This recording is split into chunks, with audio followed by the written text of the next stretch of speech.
Turim, janeiro de 1889. Um homem para no meio da rua. Ele vê um cavalo sendo chicoteado pelo cocheiro. O animal geme, tropeça, se debate, e esse homem que passou a vida inteira escrevendo sobre força, sobre poder, sobre a grandeza da vontade humana, corre até o animal, abraça o pescoço do cavalo e começa a chorar de forma incontrolável. Eles precisam arrancá-lo do chão. Ele nunca mais vai voltar a ser o mesmo. Esse homem é Friedrich Nietzsche, o filósofo que declarou a morte de Deus, o pensador que desafiou a moral de toda uma civilização, o ser humano que escreveu com sangue e lucidez sobre o super-homem, esse ser que transcende os limites da humanidade comum. E ele foi encontrado abraçado a um cavalo no meio de uma rua, chorando como uma criança. Então, a pergunta que perseguiu estudiosos por mais de um século, a pergunta que você, no fundo, também está se fazendo agora mesmo é: Nietzsche ficou louco? Mas essa pergunta esconde outra, muito mais perturbadora. E se a loucura de Nietzsche não for o que você pensa que é? Fica, porque o que vem a seguir vai mudar a forma como você pensa sobre gênio, sofrimento e o que significa enlouquecer. Vamos começar com o que é fato. Friedrich Wilhelm Nietzsche nasceu em 1844 numa pequena cidade da Prússia. Era filho de um pastor luterano que morreu cedo, quando Nietzsche tinha apenas 5 anos, e foi criado num ambiente predominantemente feminino, cercado de religiosidade e disciplina. Desde criança era diferente, não da forma romantizada que as biografias costumam descrever. Diferente de um jeito que incomodava. Lia demais, pensava demais, sofria de enxaquecas devastadoras desde a adolescência, tinha problemas sérios de visão e, mesmo assim, tornou-se, aos 24 anos, o professor mais jovem já nomeado para a Cátedra de Filologia Clássica na Universidade de Basília. 24 anos, sem nem ter concluído formalmente o doutorado. Isso é importante. Nietzsche não era um louco que escrevia coisas interessantes. Era um gênio rigoroso, formado na mais severa tradição intelectual europeia, que escolheu destruir as fundações dessa mesma tradição de dentro para fora. Ele rompeu com Wagner, com Schopenhauer, com o nacionalismo alemão, com o cristianismo, rompeu, no final das contas, com quase tudo que existia. E então escreveu. Escreveu de uma forma que ninguém havia escrito antes. Deus está morto. Deus permanece morto. E nós o matamos. Não era uma celebração, era um diagnóstico. A estrutura que dava sentido à civilização ocidental havia entrado em colapso e ninguém ainda percebia o tamanho desse vazio. Mas então, em 1889, em Turim, algo aconteceu. E aqui começa o mistério real. Para entender o colapso, você precisa entender os meses que o precederam. Os últimos anos lúcidos de Nietzsche foram os mais produtivos da sua história. Entre 1888 e os primeiros dias de 1889, menos de um ano, ele escreveu 4 livros: O Crepúsculo dos Ídolos, O Anticristo, Ecce Homo, O Caso Wagner. Ecce Homo, em particular, é um documento extraordinário e perturbador. É uma autobiografia filosófica onde Nietzsche escreve capítulos com títulos como Por que sou tão sábio? Por que sou tão inteligente? Por que escrevo tão bons livros? Por que sou um destino? Leia isso com cuidado, porque há 2 formas de interpretar esse texto. A primeira, Nietzsche estava enlouquecendo, e essas são palavras megalomaníacas de alguém perdendo o contato com a realidade. A segunda, Nietzsche estava sendo deliberadamente provocador, usando ironia e autoexaltação para destruir a falsa modéstia que, segundo ele, era disfarce da mediocridade.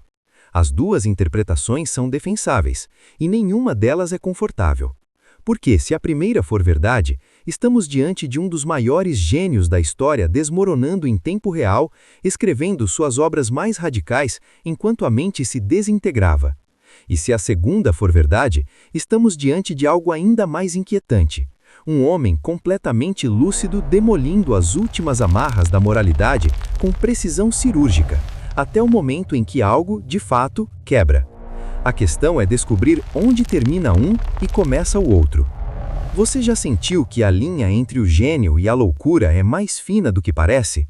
A história da filosofia, da arte, da música está cheia de figuras que habitaram esse território ambíguo.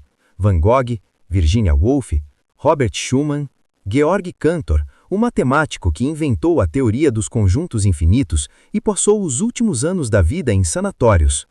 Hoje, a teoria dos conjuntos é o fundamento de praticamente toda a matemática moderna. Cantor morreu esquecido e patologizado. O padrão é perturbador em sua regularidade. O pensador que vê além dos limites aceitos é primeiro rejeitado, depois patologizado, depois finalmente reconhecido, geralmente depois de morto. Nietzsche conhecia esse padrão melhor do que qualquer um e tentou teorizar sobre ele. Ele escreveu sobre o dionísico, a força caótica e irracional, excessiva da existência, em contraste com o apolíneo, a ordem e a razão. Argumentou que a grande arte e o grande pensamento surgem quando essas duas forças entram em tensão produtiva. Mas o que acontece quando o dionísico vence? Quando o excesso ultrapassa a forma? Quando a intensidade não encontra mais contenção? Turim, janeiro de 1889. Um homem abraça um cavalo no meio de uma rua. Vamos falar sobre o colapso propriamente dito, porque os fatos são mais estranhos e mais complexos do que a versão simplificada que circula. O que é documentado com certeza é que no começo de janeiro de 1889, Nietzsche começou a enviar cartas que ficaram conhecidas como os bilhetes da loucura. Cartas para amigos, para figuras públicas, para líderes políticos, assinadas com nomes como Dionísio ou o Crucificado. Ele escreveu para o rei Humberto I da Itália, para o Kaiser alemão Guilherme II, para o filósofo Jacob Burckhardt, seu colega em Basileia, que ao ler a carta, imediatamente avisou o amigo Franz Overbeck que algo gravemente estava errado. Overbeck foi a Turim, encontrou Nietzsche em colapso completo, o levou de volta para a Alemanha. Nietzsche foi internado e eventualmente levado para casa pela mãe, e depois, tragicamente, ficou sob a tutela da irmã, a irmã, Elisabeth Förster Nietzsche. Esse é um personagem que você precisa conhecer porque ela vai se tornar central para entender como a história de Nietzsche foi contada ao mundo. Elisabeth era antissemita fervorosa. Casou com um homem que tentou fundar uma colônia de puros arianos no Paraguai, aventura que terminou em fracasso e no suicídio do marido. Nietzsche abominava o antissemitismo da irmã. Escreveu cartas furiosas sobre isso. Mas quando Nietzsche entrou em colapso, quem assumiu tudo foi Elisabeth. Ela fundou o Arquivo Nietzsche, tornou-se a guardiã oficial da obra, controlou o acesso aos manuscritos, editou cartas, suprimiu documentos e compilou fragmentos dos cadernos de Nietzsche, chamando o resultado de A Vontade de Poder, apresentando-o como a obra máxima do filósofo. O problema é que Nietzsche nunca havia dito que seria um livro. Era um conjunto de notas, esboços, ideias abandonadas. Elisabeth os reorganizou de acordo com a própria visão política.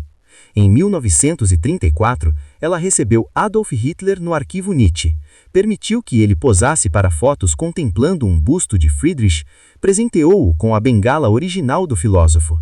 O homem que escreveu "O nacionalismo alemão me enche de náuseas", o homem que chamava o antissemitismo de "essa mentira baixa e covarde", teve sua imagem apropriada pela ideologia que ele havia previsto e desprezado. Isso importa para nossa pergunta central, porque parte do que se tornou a loucura de Nietzsche na narrativa popular foi construída, filtrada e distorcida por mãos interessadas. Chamar alguém de louco, especialmente quando esse alguém não pode mais se defender, é um dos atos de poder mais definitivos que existe. É retirar a credibilidade do sujeito de forma retroativa. A pergunta não é apenas, Nietzsche ficou louco? A pergunta é, quem decidiu o que essa loucura significava? Agora precisamos entrar no território médico. Durante décadas, a resposta padrão foi sífilis. A teoria dominante era que Nietzsche havia contraído sífilis num bordel quando jovem e que a sífilis terciária havia causado o colapso e a deterioração subsequente. Essa teoria era conveniente por várias razões. Ela medicalizava completamente o colapso, introduzia um elemento de moralidade implícita. O filósofo que atacou a moral cristã teria sido punido por um pecado sexual. E encerrava a conversa de forma limpa. Mas a teoria da sífilis tem problemas sérios. Em 2003, o neurologista Leonard Sachs publicou um artigo revisando todos os registros clínicos disponíveis. A conclusão foi desconcertante. O quadro clínico de Nietzsche não é consistente com a neurosífilis. A neurosífilis normalmente progride de forma contínua e devastadora. Mas o que os registros mostram é um Nietzsche que, mesmo após o colapso inicial, continuava a ter momentos de relativa clareza. O quadro é mais compatível com o que os psiquiatras contemporâneos reconheceriam como um episódio maníaco severo, possivelmente associado a um transtorno bipolar de tipo 1. Mas há outra hipótese, mais perturbadora ainda. Quando Nietzsche morreu em 1900, uma autópsia foi realizada. Os registros indicam evidências de mineralização no córtex cerebral direito, uma lesão localizada, não difusa como seria esperado na neurosífilis. Isso levou pesquisadores a propor uma hipótese diferente, tumor cerebral. Especificamente, um meningioma de crescimento lento. Se isso for verdade, a linha do tempo faz sentido de forma diferente. Um meningioma cresce ao longo de décadas, pode causar enxaquecas, explicando as décadas de dores de cabeça de Nietzsche. Pode causar alterações de humor e comportamento, e pode eventualmente causar um colapso agudo. Não era punição divina, não era a sífilis de um pecador.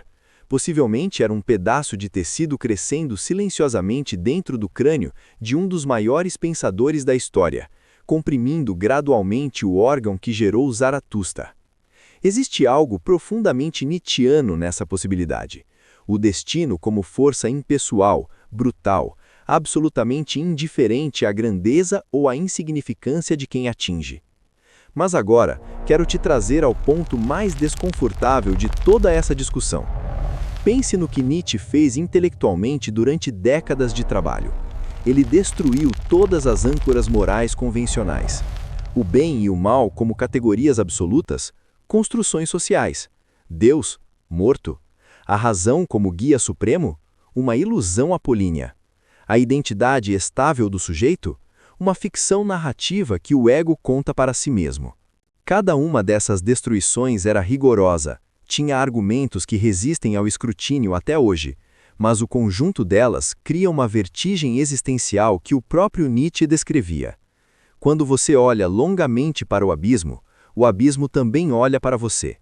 Essa frase está em Além do Bem e do Mal. É frequentemente citada como metáfora poética. Mas e se Nietzsche estivesse descrevendo algo que havia experienciado de forma literal? Ele escreveu em Ecce Homo, poucas semanas antes do colapso: não sou um homem, sou dinamite. Era profecia? Era psicose incipiente? Era a consciência lúcida de alguém que sentia as paredes da própria mente começando a ceder? Faça um experimento mental comigo. Imagine que você decide de forma totalmente racional e consciente questionar cada uma das certezas que estruturam sua vida. Você questiona se existe diferença objetiva entre certo e errado. Questiona se sua compaixão pelos outros não é no fundo uma forma disfarçada de poder. Questiona se o sofrimento tem algum sentido ou é apenas ruído biológico sem propósito. Questiona se o você que está fazendo essas perguntas é uma entidade real ou uma ilusão conveniente. Agora imagine que você faz isso não por uma tarde, mas por 20 anos. Com toda a intensidade intelectual de que você é capaz, enquanto sofre de enxaquecas que te imobilizam por dias, enquanto vive sozinho, numa série de quartos alugados baratos em cidades diferentes, sem família, com poucos amigos. O que aconteceria com você? Nietzsche uma vez escreveu que a filosofia que praticava era uma filosofia com um martelo, uma filosofia que golpeia as estruturas para ver quais são sólidas e quais são ocas. Mas o martelo não distingue entre a estrutura e o arquiteto. Existe um detalhe sobre a vida de Nietzsche que raramente aparece nas discussões filosóficas e que contextualiza tudo de uma forma diferente. Ele sofria, de forma concreta, constante, devastadora. As enxaquecas evoluíram com o tempo para crises que duravam dias. Crises em que vomitava repetidamente, em que a luz era uma tortura física, em que precisava ficar absolutamente imóvel em quartos escuros. Os pesquisadores estimam que Nietzsche passou, nos piores anos, cerca de 1/3 de cada ano prostrado por essas crises. Sua visão deteriorou ao ponto em que ler se tornava agonizante. Havia de aproximar o rosto do papel para escrever. Algumas obras foram ditadas para Peter Guest, que copiava enquanto Nietzsche falava. Pense no que isso significa. Cada livro era uma vitória não apenas intelectual, mas orgânica, uma guerra vencida contra o próprio corpo. E quando o tumor, ou a doença, ou a crise maníaca finalmente chegou, não havia mais nada entre Nietzsche e o colapso. Ele havia passado a vida inteira removendo as proteções. E aqui chegamos ao ponto que acredito é o que Nietzsche precisaria que você entendesse. Nós temos um instinto profundo, quase animal, de categorizar louco ou são, gênio ou perturbado, profeta ou psicótico. Essas categorias nos confortam porque nos dão a ilusão de que entendemos, de que o mistério foi resolvido, de que podemos arquivar o caso e seguir em frente. Nietzsche uma vez escreveu que a filosofia que praticava era uma filosofia com um martelo, uma filosofia que golpeia as estruturas para ver quais são sólidas e quais são ocas. Mas o martelo não distingue entre a estrutura e o arquiteto. Existe um detalhe sobre a vida de Nietzsche que raramente aparece nas discussões filosóficas e que contextualiza tudo de uma forma diferente. Ele sofria, de forma concreta, constante, devastadora.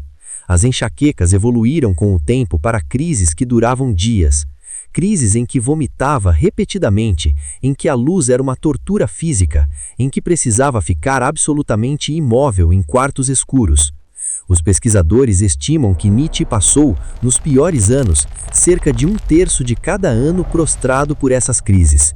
Sua visão deteriorou ao ponto em que ler se tornava agonizante. Havia de aproximar o rosto do papel para escrever. Algumas obras foram ditadas para Peter Guest, que copiava enquanto Nietzsche falava. Pense no que isso significa.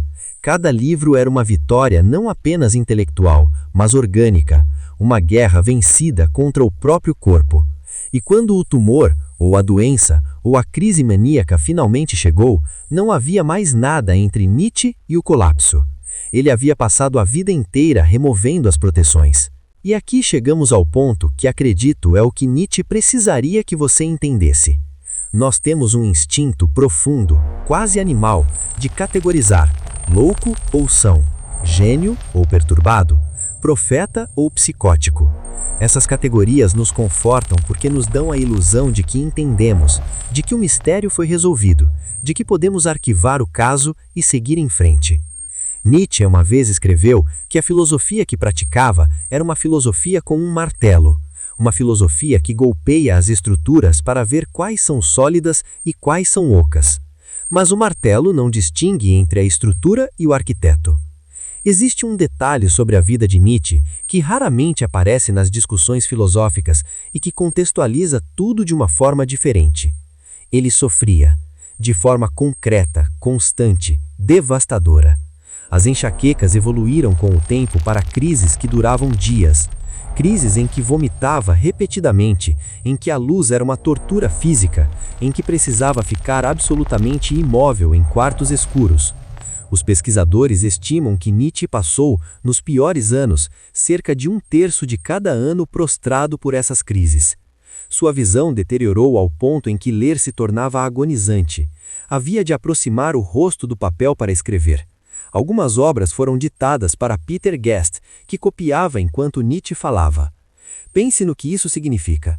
Cada livro era uma vitória não apenas intelectual, mas orgânica, uma guerra vencida contra o próprio corpo.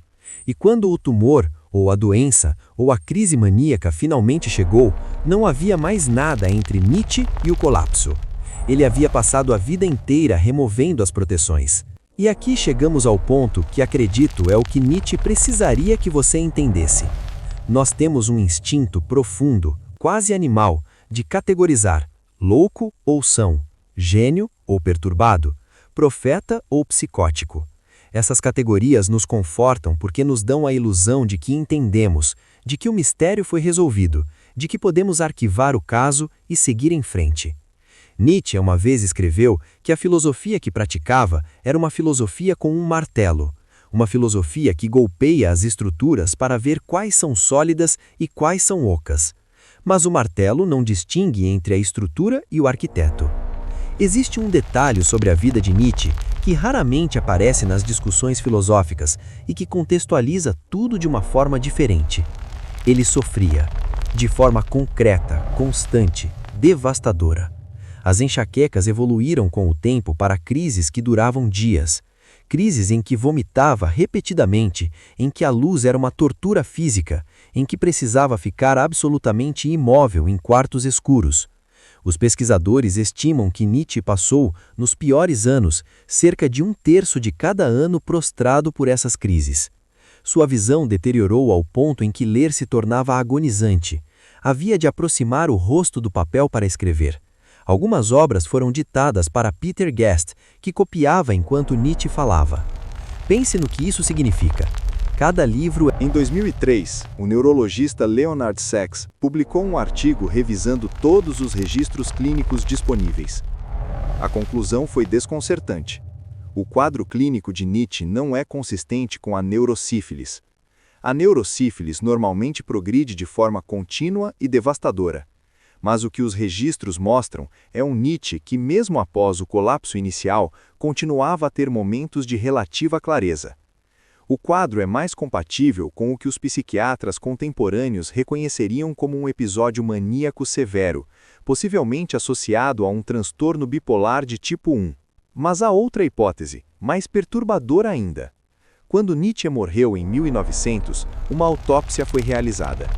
Os registros indicam evidências de mineralização no córtex cerebral direito, uma lesão localizada, não difusa como seria esperado na neurosífilis. Isso levou pesquisadores a propor uma hipótese diferente, tumor cerebral. Especificamente, um meningioma de crescimento lento. Se isso for verdade, a linha do tempo faz sentido de forma diferente. Um meningioma cresce ao longo de décadas, pode causar enxaquecas, explicando as décadas de dores de cabeça de Nietzsche.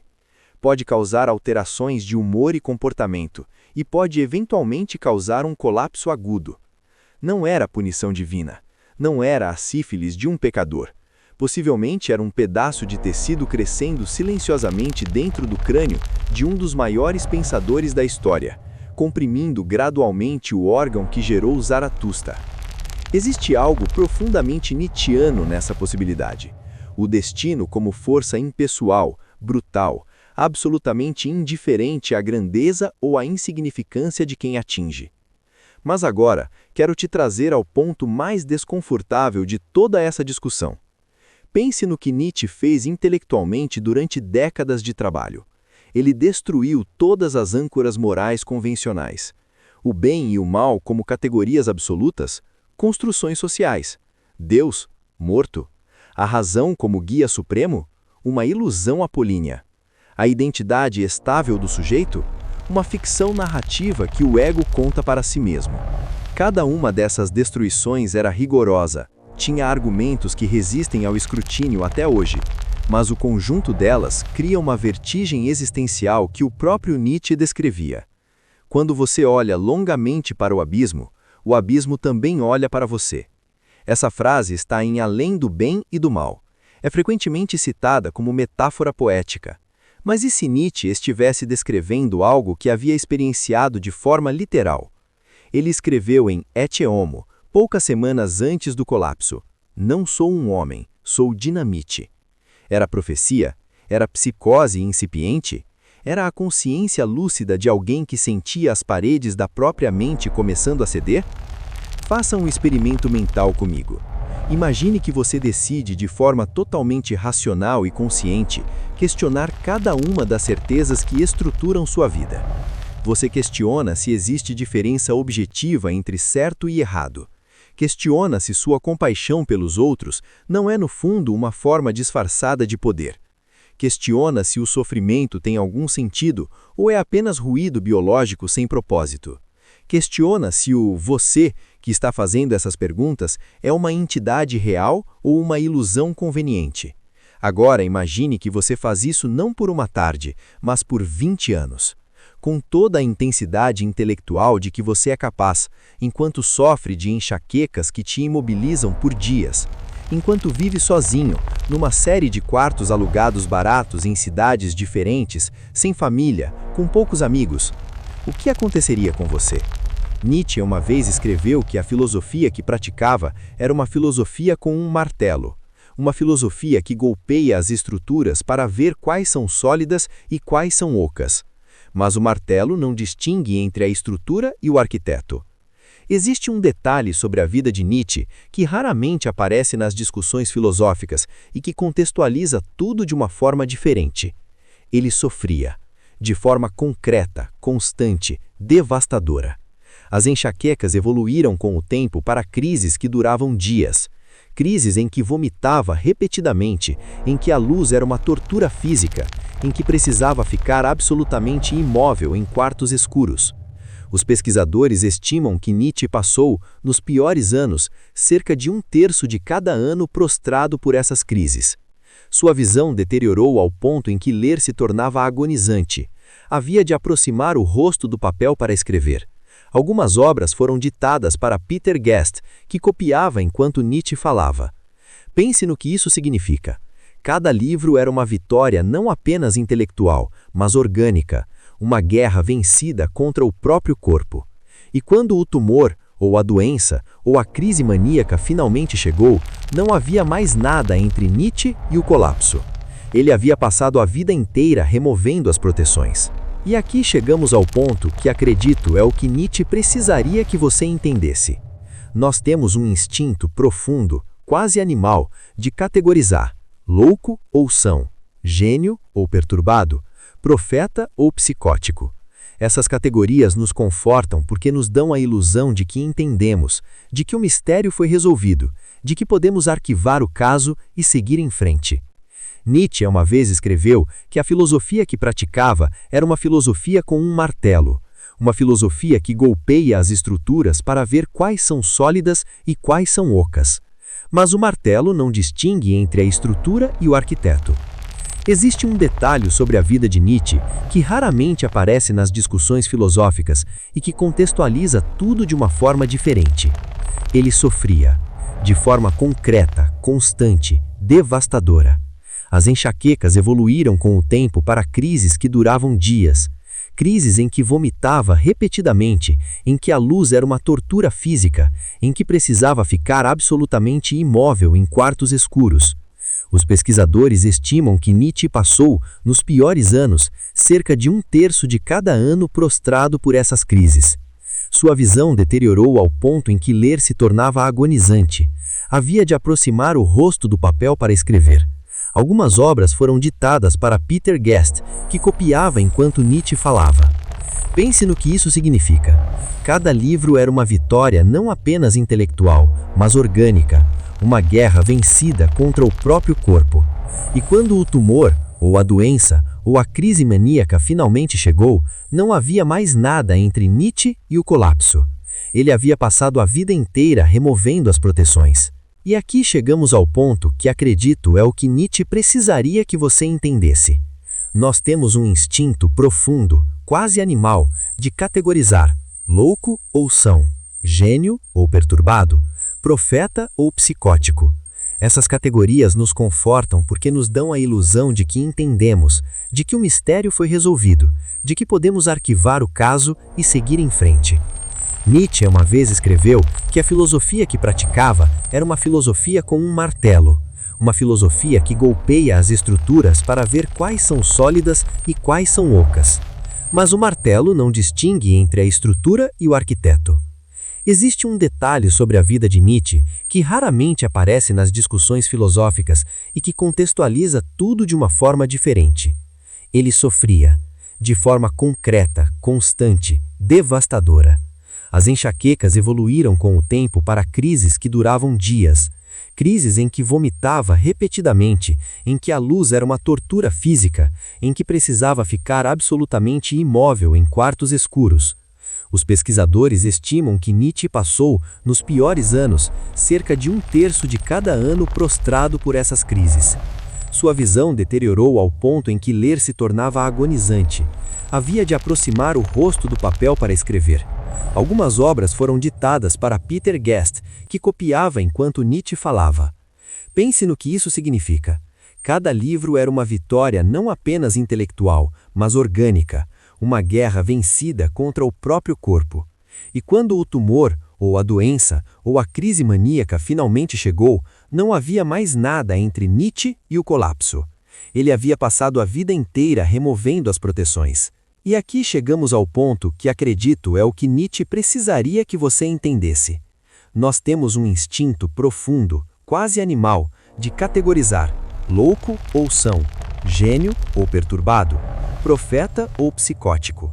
Essas categorias nos confortam porque nos dão a ilusão de que entendemos, de que o mistério foi resolvido, de que podemos arquivar o caso e seguir em frente.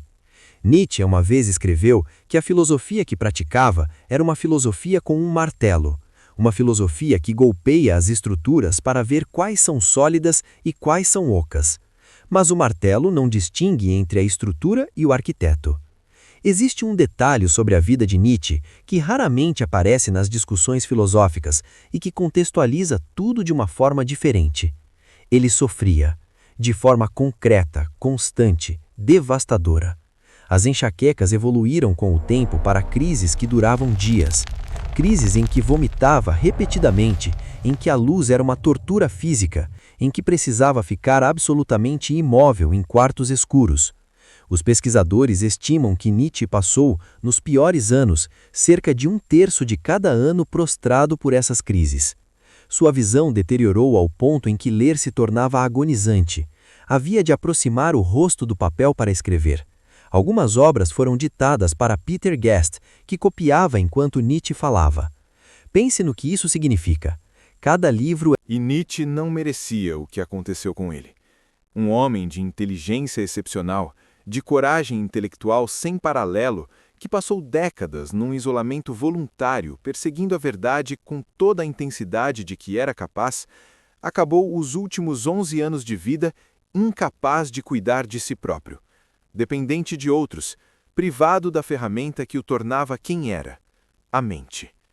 Isso é uma tragédia real, uma tragédia que não invalida o pensamento. Pode, na verdade, iluminá-lo de formas que a sanidade plena nunca poderia. Os 11 anos de silêncio são o negativo fotográfico de tudo que veio antes. A imagem invertida que revela, por contraste, o que havia ali enquanto ainda existia. Vamos construir agora uma resposta à pergunta original. Nietzsche ficou louco? Sim e não. A resposta depende inteiramente do que você quer dizer. Se a pergunta é, Nietzsche experienciou um colapso psiquiátrico severo a partir de janeiro de 1889, do qual nunca se recuperou totalmente e que o incapacitou para a vida intelectual? Então sim, com toda a certeza, isso aconteceu. Se a pergunta é, Nietzsche era louco antes do colapso e sua filosofia é produto de uma mente desequilibrada? Então não. Os argumentos filosóficos de Nietzsche exigem ser confrontados em seus próprios termos. Sua influência sobre praticamente todo o pensamento subsequente, de Heidegger a Freud, de Camus a Foucault, é evidência de que havia algo genuíno e profundo ali. E se a pergunta mais profunda é, a loucura invalida o pensamento? Então, definitivamente não. O pensamento existe independentemente da saúde mental do pensador. Os argumentos existem independentemente da biografia do argumentador. Existe um último detalhe que quero te deixar. Pequeno, mas que carrega, para mim, mais peso do que qualquer argumento filosófico. Numa das últimas cartas que Nietzsche escreveu antes do colapso, uma carta para Cosima Wagner, a esposa do compositor com quem havia rompido anos antes, ele começa com 4 palavras. Princesa Ariadne, eu te amo. Cosima não era Ariadne. A carta não fazia sentido convencional. Era, com toda a probabilidade, um sinal de que a ruptura já estava acontecendo. Mas Ariadne, na mitologia grega, é a mulher que deu a Teseu, o fio que o guiou pelo labirinto, o fio que permitia encontrar o caminho de volta. E na última obra de Nietzsche antes do silêncio, nos Ditirambos de Dionísio, há um poema onde Dionísio fala com Ariadne, um poema de amor e de abandono, onde o deus diz à mulher que a ama e que a abandonará, que ela está só, que o labirinto a envolve. Friedrich Nietzsche. O labirinto. O fio que se perdeu. O homem que passou a vida inteira criando labirintos para que outros pudessem se perder e depois, talvez, encontrar algo mais verdadeiro do que onde estavam. E, no final, perdeu o próprio fio. Se isso é loucura, é a loucura mais humana que já existiu.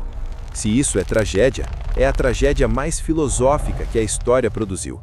Se isso é derrota, é uma derrota que continua ensinando mais do que a maioria das vitórias. Friedrich Nietzsche, 1844-1900.